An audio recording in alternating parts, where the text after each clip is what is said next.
cut myself off at the end there. So we're doing collection stuff now.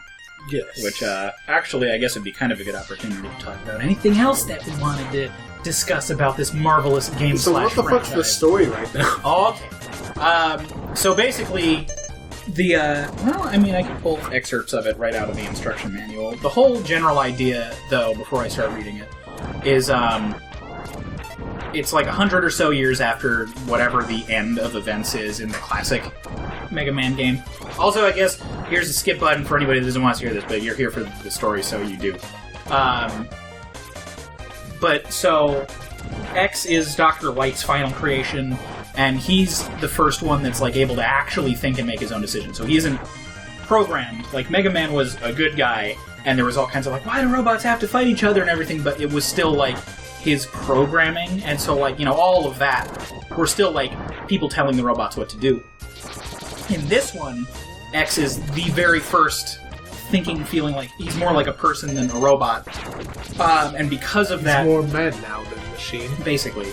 And because of that, X would be capable, theoretically, of violating the first law of robotics, which would be disastrous, according to Dr. Light. So he seals him up in a capsule. In order for it to run a system of, like, checks and balances and stuff, you need to use Firewave to get that heart tank. That's what I'm back here for. Cool. Chill Penguin's done. In order to run the checks and balances and everything. Dr. Light outright says, like, I won't live through that. So, like, don't open the capsule before that's done. We need to make sure everything is good. And that's it. Light dies. Unknown causes. Probably just old age, whatever. We don't know what happens at the end. There's no canon response to it, so any kind of, like, Zero Cataclysm stuff is all just fan theory. That's all not confirmed. Why would Zero be involved? Don't even worry about it. I can... Well... Alright, so... no, I'll cover that in other games where it's more topical so I don't burn through all the story at the same time. X1 related, though, is... So he's sealed up. Whatever, classic series ends. 100 or so years later, so well after the 30-year check and balance thing, Dr. Kane, as an archaeologist, finds, like, there's, like, a metal capsule, or, like, there's a metal signature under the ground, I'm going to dig it up. Finds the remains of Dr. Light's lab, which I don't know why they wouldn't be in, like, a museum, which means whatever events were pretty cool, and we'll never know what they were. Finds X, he's like, holy shit, this is unbelievable, I'm going to mass produce this, even though he's an archaeologist, which is really, really bad idea. So Dr. Kane finds all of Dr. Light's notes, finds everything, and replicates X's designs, which is where Reploids come from, the replicant androids. I get it. I know, right? What is that? That was scary. PS4 controller the other in the room did something. It's infected with the Sigma virus. You're right. I'll cut this a little bit short since now I'm on a new stage. Here's the Launch Octopus stuff. You need that in order to get over to that heart tank. Mm-hmm. So I guess just a quick wrap-up on it is Reploids happen through X's design. So X is a robot, Zero's a robot. They're not Reploids, they're robots. Reploids are based on them. That's an important distinction that gets typoed all the time. Also, X is technically like model Mega Man X, but his name is literally just X, so there's also that, which is inconsistent in the game. So that's the canon thing, so don't worry about it. Maverick virus starts happening because the programming wasn't perfectly copied from X, so things end up going berserk. Maverick Hunters are formed. Sigma is designed to be like the strongest, most high-performance Reploid there is, to lead the Maverick Hunters, which is directed by Dr. Kane. Sigma ends up going Maverick because of unknown reasons, so X and Zero are tasked to stop him, and that's where this game starts up. This boss is a fucking douchebag because you have to use boomerang cutter in order to beat him, and that's Chameleon's weakness, so it's just like, god damn it, that's really lame, but it's no big deal, because you get the ammo back pretty easily. And now we have the full armor. So Zero's not a Reploid? No, I said that. I explained that to you. Oh. Robots. I'm just clarifying. Because all the other robots are Reploids, but not Zero. Why? I'll cover. Alright. Don't worry. What I told you is what is relevant to right now. And also just, like, very general backstory stuff.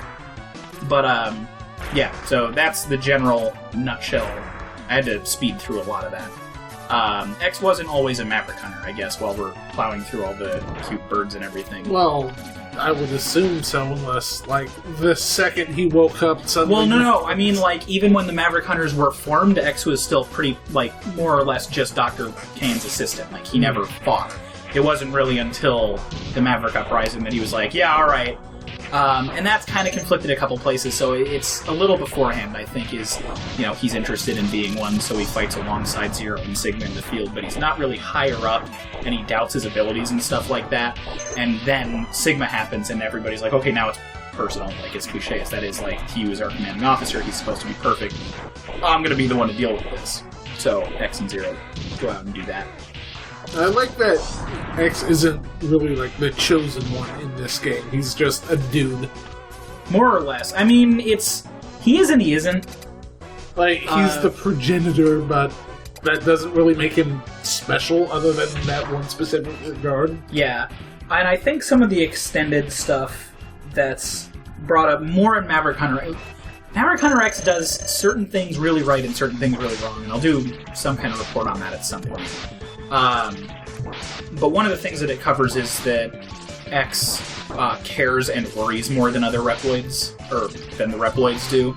And it's that kind of, like, deep compassion for, like, mankind and everything that makes him, like, really extraordinarily special. Since even with all of, like, the free will and human-like stuff, there aren't really any other machines that are, like, that bent on making sure everybody is safe and happy and secure and everything. So, that's a neat also thing. Meanwhile, Sting Chameleon... I know, right? Sting Chameleon's a real pain in the ass if you want to do any kind of no-damage stuff, because those falling spikes are readable, but they're also not. Like, I know that it's possible, I've done it. It's just, like, it's such a pain in the ass compared to, like, every other boss attack pattern. It's like, you know what, I just don't care. Like, just, fuck it. Hit me with, like, a couple one-damage shots. Just get off the ceiling and let me kill you. It's like the coolest looking one. It's alright. Bye, Chameleon. You're dead now. But yeah, so now we're fully get equipped with. Ready to go take on Sigma's fortress. Oh boy.